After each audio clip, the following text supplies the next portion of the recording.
In the world of American coinage, some coins are legends, while others quietly slip into history, remembered only by collectors and enthusiasts. The 1985 Liberty half dollar is one of those fascinating pieces, part of a series born from tragedy, wrapped in symbolism, and still sparking debate among collectors today. In this documentary, we'll explore the origins of the half dollar, the legacy of the Liberty design, the turbulent 1,980 seconds economy that shaped the 1985 issue, and why this coin, though often overlooked, holds a unique place in numismatic history. The half dollar has been a cornerstone of American coinage since 1794, from the early flowing hair and draped bust designs to the iconic seated Liberty. The half dollar carried national pride in its silver weight and artistry. By the mid-20th century, the coin's identity changed forever.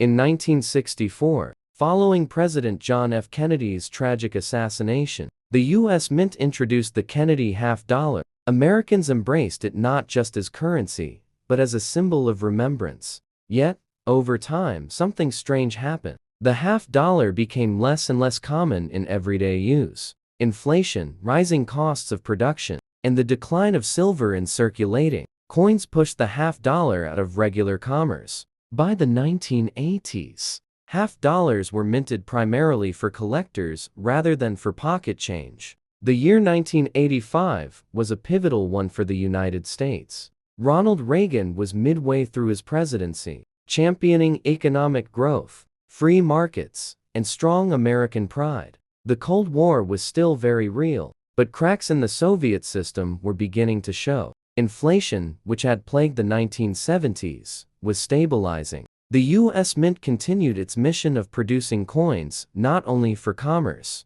but increasingly for collectors. The 1985 Kennedy half dollar reflected both tradition and transition. It bore the familiar image of JFK, but the reality was that very few Americans saw these coins in their daily lives. They were minted in the millions, yet rarely spent. Though commonly called the Liberty half dollar, the coin is better known as the Kennedy half dollar. On the obverse, the bust of John F. Kennedy remains, his profile facing left, sculpted by Gilroy Roberts in 1964.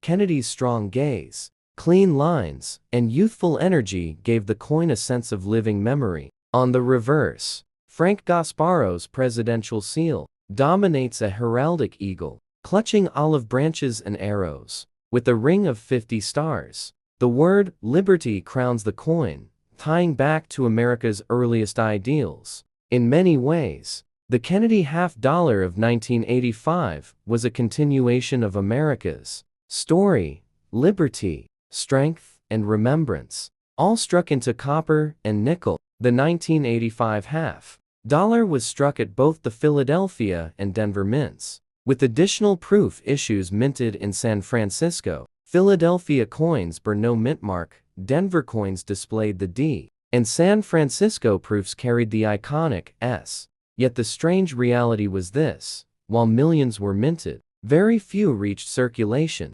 Banks ordered them in limited numbers, casinos used them for gaming, and collectors tucked them into albums and rolls. For many Americans, the 1985 half dollar existed more as a keepsake than as currency. So what makes the 1985 half dollar collectible today? For one, represents a snapshot of numismatic history, a coin minted in abundance, yet curiously absent from people's pockets. Most 1985 halves are common in circulated condition, worth little more than 50 cents. But in uncirculated grades, especially in brilliant mint state, they command more attention. High-grade examples, particularly Ms. 66 or higher, are prized by collectors. Proof issues from San Francisco, struck with mirror-like finishes, are also popular. While not rare, they showcase the artistry of the mint and continue to be sought after by Kennedy half enthusiasts.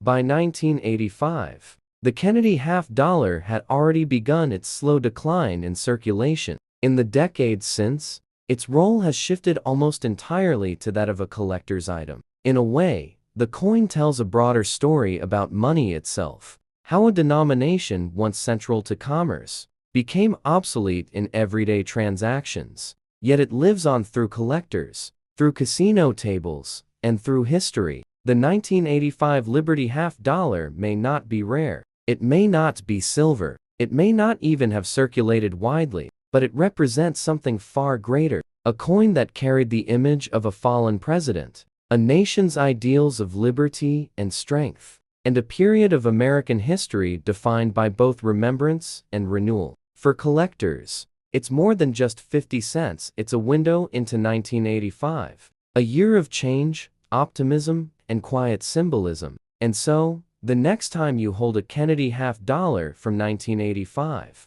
remember you're not just holding a coin. You're holding a story. See you next time.